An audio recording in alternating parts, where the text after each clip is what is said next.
Good evening. पिछले class में हमने 2.2 लोकतंत्र की विशेषताएं के बारे में जाना था और आज का नया टॉपिक है एक व्यक्ति एक वोट एक मोल। ठीक, अब आइए देखते हैं कि एक व्यक्ति एक वोट एक मोल किस प्रकार कहलाता है। पिछले अध्याय में हमने पढ़ा है कि किस तरह लोकतंत्र के लिए होने वाला संघर्ष सार्वभौम वयस्क मताधिकार के साथ जुड़ा था। अब इस सिद्धांत को लगभग पूरी दुनिया में मान लिया गया है। अब इस सिद्धांत को क्या हो गया है, पूरी दुनिया में मान लिया गया है कि संघर्ष सार्वभौम वयस्क मताधिकार के साथ जुड़ा हुआ है। इसे पूरा दुनिया में अपना लिया गया है। पर किसी व्यक्ति को मतदान के साथ अधिकार से वंचित करने के उदाहरण भी कम नहीं है। अब यहाँ पे बोला गया किसी व्यक्ति को अपने मतदान के समान अधिकार से वंचित करने का उदाहरण भी कम नहीं कहलाता है। पहला है कि सऊदी अरब में औरतों को वोट देने का अधिकार नहीं है। पहला बोला गया है कि सऊदी अरब में औरतों को वोट देने का अधिकार नहीं मिलता। दूसरा है कि एस्टोनिया ने अपने यहाँ नागरिकों के नियम कुछ इस तरह बनाए हैं कि रूसी अल्पसंख्यक संख्या के लोग को मतदान का अधिकार हासिल करने में मुश्किल होती है। अब यहाँ पे बोला गया है कि अल्पसंख्यक समाज के लोग जो है उन्हें वोट देने में बहुत मुश्किलें प्रदान होती है। ठीक, अपने अधिकार पाना बहुत मुश्किल हो जाता है उनके लिए। फिजी की चुनाव प्रणाली में वहाँ के मूल वासियों के वोट का महत्व भारतीय मूल के फिजी नागरिक के वोट से ज्यादा है। अब यहाँ पे बोला गया है कि फिजी की चुनाव यहाँ पे प्रणाली में वहाँ के मूल वासियों के वोट का महत्व भारतीय मूल वासियों के वोट के महत्व से वहाँ का ज्यादा कहलाता है। ठीक, लोकतंत्र राजनीतिक समानता के बुनियादी सिद्धांत पर आधारित है। लोकतंत्र क्या राजनीतिक समानता के बुनियादी तौर पर सिद्धांत पर आधारित है। इस प्रकार हम लोकतंत्र की तीसरी विशेषता को जान लेते हैं। लोकतंत्र में हर वयस्क नागरिक का एक वोट होना चाहिए और एक वोट का एक समान मूल्य होना चाहिए और एक वोट का एक समान मूल्य भी कहलाता है और एक वोट होना जरूरी कहलाता है। यह आखिरी विशेषता है। अध्याय 4 में हम इस बारे में ज्यादा विस्तार से पढ़ेंगे। अध्याय 4 में इसके बारे में हम ज्यादा से विस्तार में पढ़ने वाले हैं। कानून का राज्य और अधिकारों का आदर। यहाँ पे नया टॉपिक है कानून का राज्य और अधिकार का आदर। जिम्बाब्वे को 1980 में अल्पसंख्यक लोगों को शर्म से मुक्ति मिली, शासन से मुक्ति मिली। ठीक, उसके बाद देश पर जानु पीएफ दल का राज है। अब उसके बाद क्या है कि जानु पीएफ दल का राज था जिसने देश की स्वतंत्रता संघर्ष की अगुवाई की थी। जिसने क्या किया था, देश की स्वतंत्रता संघर्ष की अगुवाई की थी। इसके नेता रॉबर्ट मुगाबे आजादी के बाद से ही शासन कर रहे थे। इसके नेता कौन थे? Robert Mugabe. वो क्या किए थे, आजादी के बाद से ही जिम्बाब्वे पर शासन कर रहे थे। चुनाव नियमित रूप से होते हैं और ज्यादा जानु पीएफ दल ही जीतता है और सदा क्या होता है कि जानु पीएफ दल ही वो जीतता है। राष्ट्रपति मुगाबे कम लोकप्रिय नहीं है पर वे चुनाव में गलत तरीके भी अपनाते हैं। अब यहाँ पे बोल रहा है कि यहाँ पे जो मुगाबे है वो राष्ट्रीय तौर पर राष्ट्रपति मुगाबे कम लोकप्रिय नहीं है। वो बहुत कम लोकप्रिय नहीं है, वो बहुत ज्यादा प्रचलित भी है। फिर भी यह चुनाव में गलत तरीके भी अपनाते हैं। लेकिन फिर भी ये क्या करते हैं कि चुनाव में गलत तरीके अपनाते हैं। आजादी के बाद से उनकी सरकार ने कई बार संविधान में बदलाव करके राष्ट्रपति की अधिकतर अधिकारों में वृद्धि की है। अब यहाँ पे बोला गया है कि बहुत सारे चुनाव के बाद इनके राष्ट्रपति के अधिकारों में बहुत सारी वृद्धि भी करवाई गई है और उनकी जवाबदेही को कम किया गया। विपक्षी दलों के कार्यकर्ताओं को परेशान किया जाता है और उनकी सभाओं में गड़बड़ कराई जाती है। अब यहाँ पे बोला कि विपक्षी दल जो है उनके सभाओं में उनके सभाओं को विपक्षी दल के कार्यकर्ताओं में परेशानी की जाती है और उनके सभाओं में गड़बड़ कराई जाती है। उनमें बहुत परेशान किया जाता है और उनके सभाओं में गड़बड़ भी कराई जाती है। सरकार विरोधी प्रदर्शन और आंदोलनों को गैर कानूनी घोषित कर दिया गया। सरकार ने क्या किया है कि विरोधी प्रदर्शन और आंदोलनों को गैर कानूनी घोषित कर दिया गया था। एक ऐसा कानून भी है जो राष्ट्रपति के आलोचना के अधिकार को सीमित करता है। और एक ऐसा कानून भी है जो राष्ट्रपति की आलोचना के अधिकार को सीमित करता है। और क्या करता है? राष्ट्रपति की आलोचना को सीमित करता है, एक सीमित समय में रखता है। टेलीविजन और रेडियो पर सरकार नियंत्रण है, सरकारी नियंत्रण है, और इन पर सिर्फ शासक दल के विचार ही प्रसारित होते हैं। अखबार स्वतंत्र है, पर सरकार की आलोचना करने वाले पत्रकारों को परेशान किया जाता है। यहाँ पे बोला गया है कि टीवी और अखबार को लेकर यहाँ पर स्वतंत्र कहलाते हैं, लेकिन फिर भी उनको बहुत परेशान किया जाता है कि उनके प्रति कुछ गलत ना छापे। सरकार ने कुछ ऐसे अदालती फैसलों को प्रवाह नहीं की जो उसके खिलाफ जाते थे और उनके जजों पर दबाव भी डाला था। और यहाँ पे बोला गया है कि सरकार ने क्या किया था कि बहुत सारे अदालतों में भी यह धमका के रखा था कि उनके खिलाफ कोई न जाए, और जज को भी वहां पे समझा के रखा था। जिम्बाब्वे का उदाहरण बताता है कि शासकों के लिए बार बार जनादेश अपना लोकतंत्र पाना लोकतंत्र की एक जरूरत है, पर इतना ही पर्याप्त नहीं है। लोकप्रिय नेता भी अलोकतांत्रिक हो सकते हैं। अब यहाँ पे बोला गया है कि जिम्बाब्वे का उदाहरण बताता है कि क्या उदाहरण उसका बताता है कि शासकों के लिए बार बार जनादेश पाना, मतलब उनका हित में ही अपना कुछ काम करवाना, जनादेश पाना लोकतंत्र की एक जरूरत है, पर इतना ही पर्याप्त नहीं है। यहाँ पे उनका जनादेश पाना लोकतंत्र के लिए ही एक जरूरत तौर पर कहलाता है, लेकिन यह भी एक पर्याप्त तौर पर नहीं कहलाता। लोकप्रिय नेता भी अलोकतांत्रिक हो सकते हैं, लेकिन लोकप्रिय नेता भी अलोकतांत्रिक हो सकते हैं। लोकप्रिय नेता भी तानाशाही हो सकते हैं। अगर हम लोकतंत्र को परखना चाहते हैं तो चुनाव पर नजर डालना जरूरी है। अब यहाँ पे लोकतंत्र को अगर हम परखना चाहते हैं तो चुनाव पर नजर डालना जरूरी कहलाता है, पर उतना ही जरूरी है कि चुनाव के पहले और बाद की स्थितियों पर भी नजर डाली जाए। अब यहाँ पे बोला गया है कि उतना भी पर्याप्त नहीं होता, उसके लोकतंत्र की बाद की स्थिति और पहले की स्थिति पर भी नजर डालना चाहिए। चुनाव के पहले सत्ता पक्ष के विरोधी समूह के कामकाज समेत सभी तरह की राजनीतिक गतिविधियों के लिए पर्याप्त गुंजाइश रहनी चाहिए।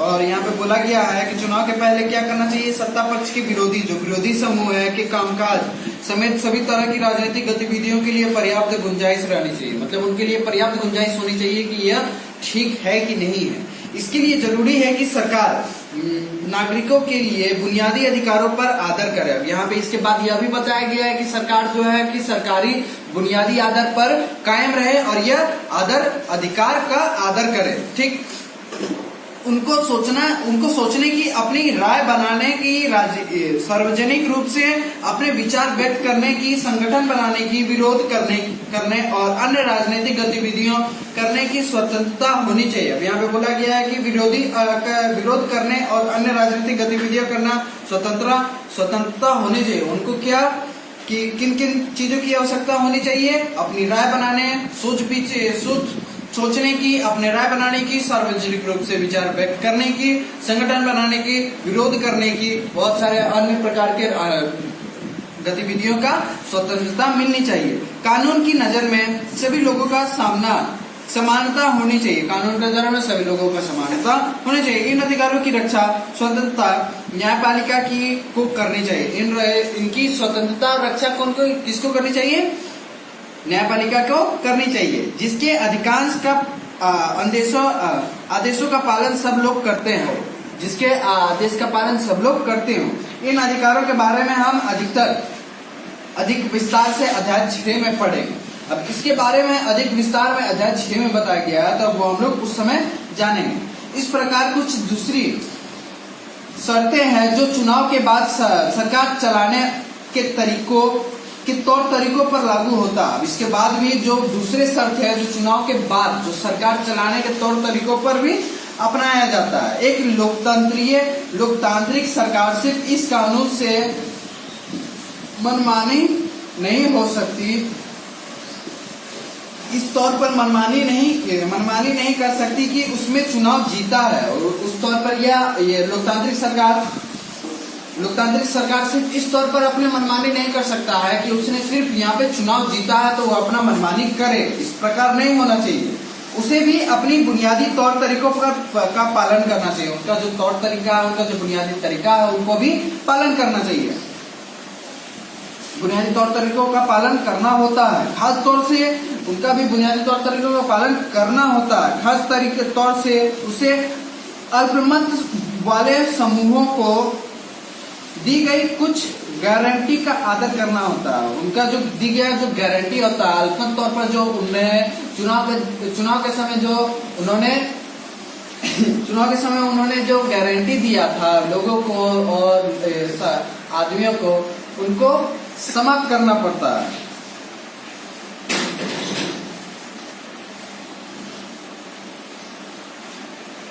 हर प्रमुख फैसला लंबे विचार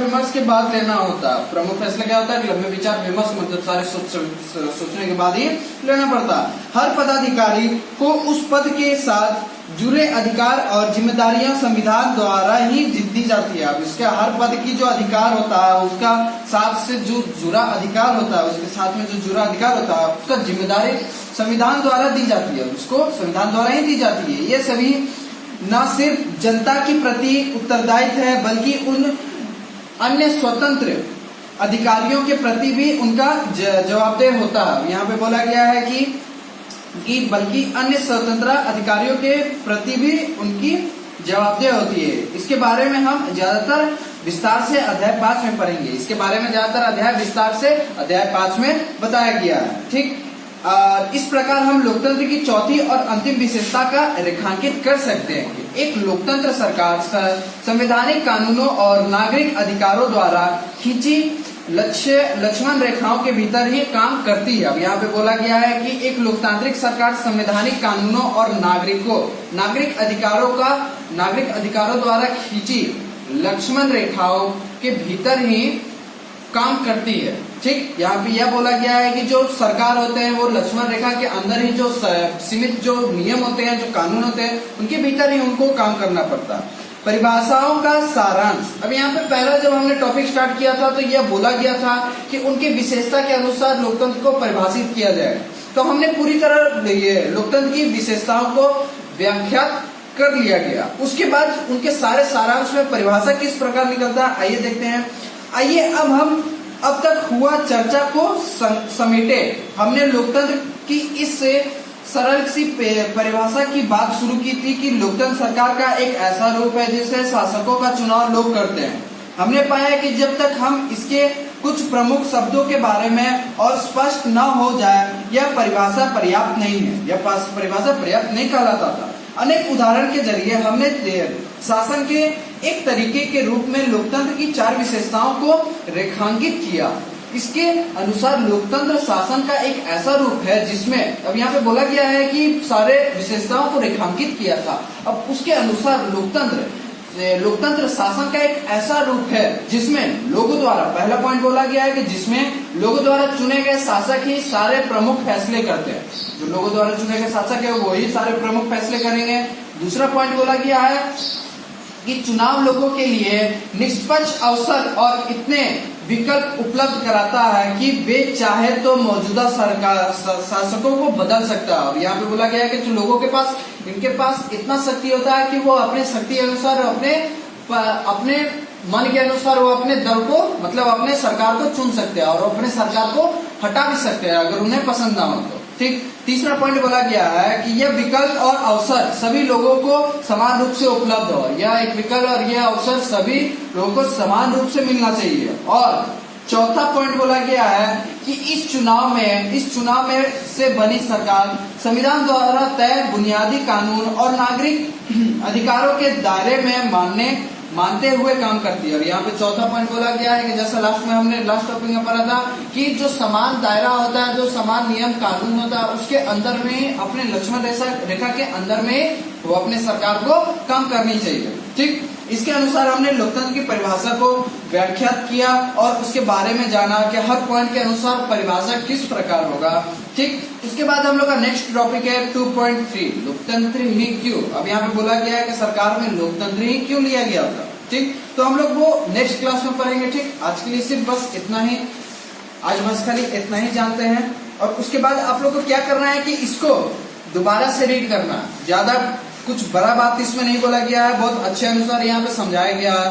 तो आप लोगों को क्या करना है कि इसको क्लियर से स्टार्टिंग से जो लेसन स्टार्ट किया गया है, जहां से जो क्लियर बताया गया उसको अच्छे अनुसार आप लोग रीड कर लीजिएगा। अगर आप लोग अच्छे से आप लोग एक बार में रीड कर लेंगे ना तो आप लोग को क्लियर सब चीज समझ में आ जाएगा। अगर जो चीज ना समझ में आए तो उस चीज को आप लोग को दोबारा पूछना है। ये चीज नहीं समझना है कि पूछने में क्या होगा कि भैया क्या बोलेंगे क्या नहीं बोलेंगे, कोई शर्म नहीं करना। सिर्फ आप लोग को बस खाली कोई भी डाउट हो आप लोग को क्लियर किसी से भी कर लेना। ठीक, तो आप लोग को इसको दोबारा पढ़ के आइएगा और इसके आगे भी पढ़ के आइएगा। ठीक, आगे का टॉपिक कुछ पेजों तक क्लियर कर लीजिएगा। ठीक, आशा करते हैं सभी कोई अभी का समय सुरक्षित होंगे और अच्छे से व्यतीत कर रहे होंगे। और जैसा कि मैंने हर बार बोलता हूं और सभी जैसे हर बार बोलते हैं कि अभी आप लोग को अच्छे से रहना है और सुरक्षित रहना है। ठीक, और दूसरी बात कि अभी का समय आप लोग को क्या करना है कि अपने समय को खराब नहीं करना, अपने समय को क्लियर अनुसार अच्छे अनुसार आप लोग को यूज करना है और अच्छे से आप लोग को इसको उपयोगी तौर पर करवाना है। कि अगर मान लीजिए इस समय जो बीत हो गया मतलब खत्म हो जाएगा तो फिर तो दोबारा आएगा नहीं कि आप लोग इसको दोबारा यूज कीजिए, ऐसा तो होगा नहीं। तो इसलिए आप लोग को क्या करना है, जो समय चल रहा है अपने अनुसार आप अपना घर में खाइए पीजिए खेलिए कूदिए सब कुछ कीजिए, लेकिन साथ में पढ़ाई को भी साथ में रखना है। ठीक, इसके अनुसार आप लोग को ध्यान में रखना है कि सब चीज करते हुए अपने पढ़ाई को साथ लेके चलना। ठीक, इस बात को ध्यान में दीजिएगा। ठीक, थैंक यू।